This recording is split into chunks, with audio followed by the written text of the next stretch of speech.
Estos señores, Yang y Mills, todo lo que vamos a ver ahora de Higgs tiene que ver con estos campos de Yang y Mills, intentaron construir una simetría local para las interacciones estas, que por razones técnicas no funcionó. Por ejemplo, requería que las partículas no tuvieran masa. Entonces, podía explicar unas cosas, pero la materia no hubiera existido. Además, hay otra dificultad en modelos no completos, las llamadas interacciones débiles. Estas interacciones débiles dan lugar a lo que se llama a la radioactividad. Por ejemplo, el neutrón, si no está dentro del núcleo, se descompone un protón, un electrón y una nueva partícula que se llama neutrino.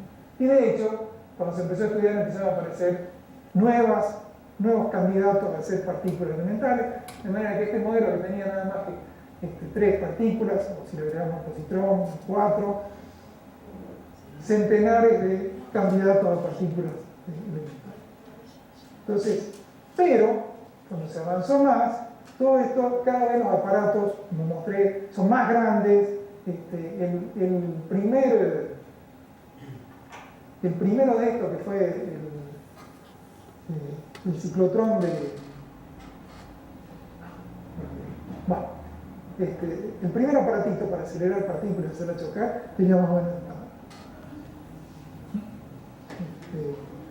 Sí, también se acuerdan.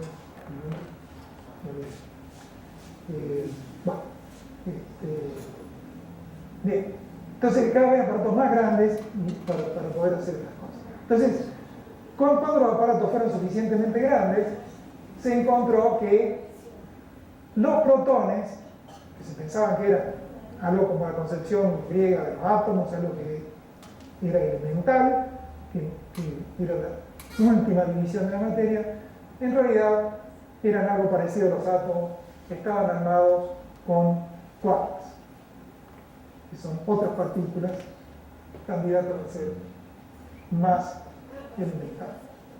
Entonces, los quarks, en la primera versión de los quarks, apareció que se podían fabricar cosas que se llaman bariones, y aquí tengo un muestrario, tomando 3 quarks. Los quarks tienen nombres medio extraños. Está tomado en inglés. Esto quiere decir hacia arriba, hacia abajo, o voy a decir up, down, porque después va a aparecer otras cosas que suelen parecer. Entonces, si tomo un up y un down, fabrico un protón. Esto lo mismo quiere decir que el átomo de helio tiene 2 electrones y en el núcleo tenemos 2 protones y 2 neutrones. Entonces, acá el protón está armado con 3 quarks.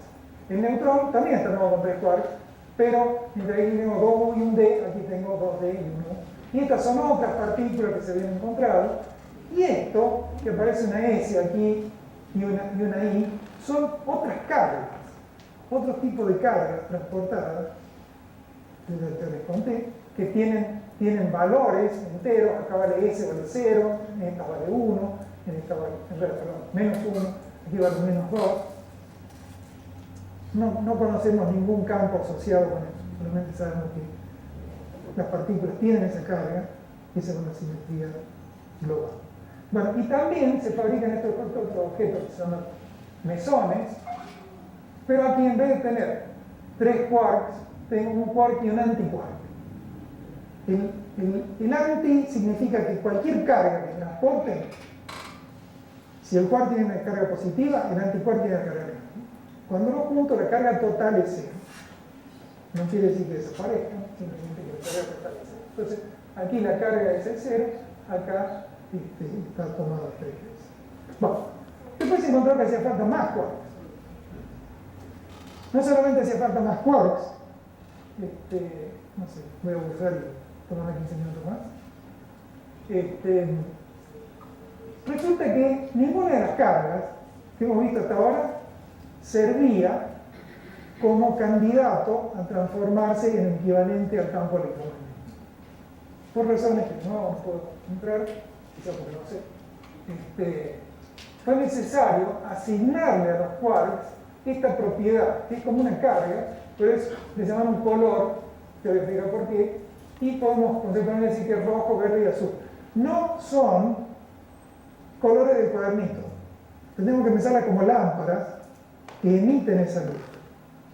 Y entonces dicen, uno dice la prueba, que si uno toma una lámpara roja, una verde y una azul y proyecta sobre la pared se ve blanca. Son colores primarios y en ese sentido. Los anti-quark tienen anticolor, es algo que se llama antirrojo, antiverde y antiazul. ¿Qué quiere decir? Quiere decir que si yo tengo esta lámpara y proyecto el rojo y el antirrojo, veo blanco. Si proyecto el verde y el antiverde, resultado de nuevo blanco. El azul y el antiazul y blanco. Entonces, los bariones y mesones, que se llaman hadrones, o hadrones, no sé, son tales que el color total es siempre blanco. O sea, yo puedo tomar los cuadros de la manera que dije, pero tengo que combinar, teníamos tres, vamos a poner acá dos. Esto era un neutrón. Un neutrón tenía un D y un U. Pero tengo que elegir que uno de los D sea de un color, el otro de otro color y el otro de otro color. Pero no hay nada que diga qué color tienen que tener cada uno. Lo único que está pedido es que el color total sea blanco. Entonces, por ejemplo, podría ser así. Podría haber puesto que este sea verde, que este sea azul, y podría ser rojo, o cualquier cambio que se me ocurra. O sea, hay una simetría entre transformación de color. Eso no importa que el color total sea blanco. Acá no lo puedo dibujar, pero en realidad, si bien estamos pensando en estos términos, podría ser que estos colores sean, pensamos en una proyección, el resultado de poner una lámpara roja con una cierta intensidad y una verde con otra intensidad y fabricar algún color y después la otra con ese otro color y la otra con otro color, de manera que cuando proyecto todo, de nuevo veo blanco. Entonces, en realidad, aquí esta transformación no es como la del triángulo, sino que puedo cambiar en forma continua los colores. Entonces se pueden introducir transformaciones locales en los colores. El campo asociado es lo que se llama el campo gluónico. Este es un chiste en inglés, porque glue es goma o pegamento, y supuestamente es lo que mantiene pegados a los quarks. Los gluones tienen una propiedad extraña. Cada gluón transporta simultáneamente un color y un anticolor. Recuerden que el anticolor es nada más que decir esto, ¿no? Ahora, si yo tengo un color y un anticolor y tengo tres, entonces puedo combinarlos de 9 formas posibles. Pero ocurre que hay una combinación que no está permitida. Y entonces quedan 8 tipos de gluones. Después podemos hablar un poco de por qué no podemos. Entonces ahí, fíjense lo que este es un ejemplo. Este es un gluón que se intercambia entre estos dos quarks, así como cuando tenían las partículas cargadas intercambiaban los fotones. Entonces,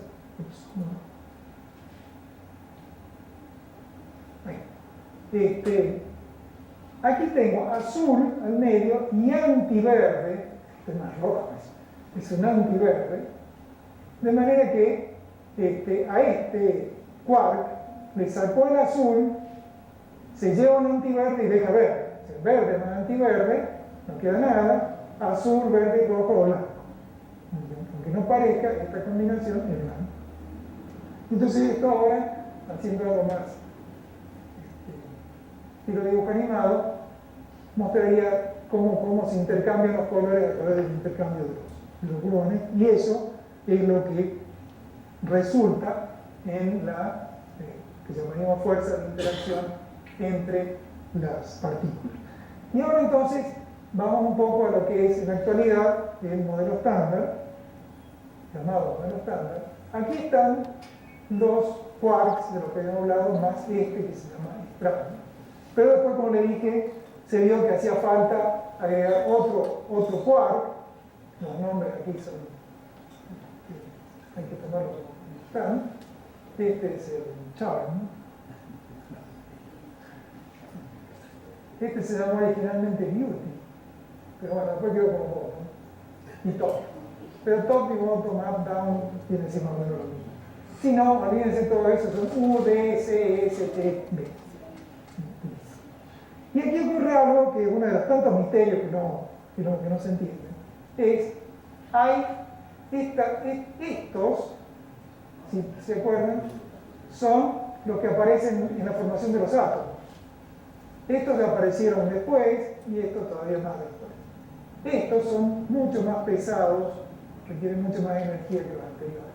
Pero hay estas tres generaciones que se llaman. Estos quarks son algo así como los componentes fundamentales de la materia, porque con eso fabricamos los protones y los neutrones. Aquí tenemos el electrón y el neutrino, que ya mencioné antes, y estos son parientes del electrón, que se llaman mu y tau.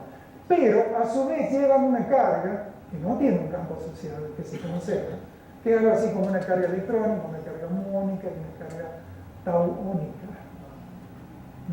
De manera que hay esa cantidad de cosas. Bueno, y ahora aparecen aquí los campos que resultan o que se manifiestan la interacción entre estos ingredientes. Estas son las partículas correspondientes, como tienen esa carga, no pueden desaparecer. No pueden, en el sentido de que es necesario conservar esa carga. Entonces tenemos los fotones, de los que ya hemos hablado, los gluones, de los que hablé recién, y estas son tres partículas. Una es el Z, y acá hay una W con carga positiva y una W con carga negativa. Estos son responsables de eso que hablé de interacción débil. Por razones de tiempo, no puedo entrar en mucho detalle. Lo fundamental aquí es que los gluones no tienen masa, el fotón no tiene masa, y entonces en sí se puede construir esta teoría de Yang y Mills, bueno, salvo algunos problemas que se pueden construir. Pero estos se logran. Bueno, debo advertir que todas estas ya a día de hoy están perfectamente determinadas su existencia, en particular de estas. Y de estas se sabe la masa. Aquí dice esta cantidad, que quiere decir que esto tiene una masa que es algo como 90 y tantas veces la masa del protón, y esto 80 y tantas veces la masa del protón. Desde el punto de vista de lo que es un protón son bastante pesadas. Pero como son muy pesadas, no tienen masa cero, la teoría esta de Yang-Mills no funciona. Y ahí es donde apareció el premio Nobel, introduciendo la partícula esta. Esta partícula, fíjense que no entra en la clasificación de estas partículas que median las interacciones, ni de estas partículas que forman los núcleos, si quiere, estas partículas que tienen que ver con la química, sino que es algo aparte. Aparte tiene otras propiedades más que no importa ahora mucho. El campo, porque si esta es una partícula, dijimos que las partículas vienen de un campo. El campo es algo que desde el punto de vista de la mecánica cuántica tiene cuatro patas. De esas cuatro patas, por un mecanismo que fue lo que descubrieron los que se recibieron el premio Nobel y los que no lo descubrieron, los que no recibieron, espero que hablar ahora. Tres de esas patas se combinan con estos y crean la masa de estos tres objetos. Y queda una más, que es la que se estaba buscando con todas las partes. Entonces viene evidencia indirecta de la existencia de este campo de Higgs por el hecho de que el modelo funcionaba y las partículas estas tenían masa. Pero bueno, podría ser que había una cosa detrás que no sé lo que era. ¿Cómo se produce ese efecto? Por algo que se llama ruptura espontánea en la simetría. Piensen esto una copa y aquí una bolita. La copa tiene simetría de rotación alrededor del eje. De manera que si yo giro la copa matemática, giro la copa y pregunto, ¿la giré o no la giré?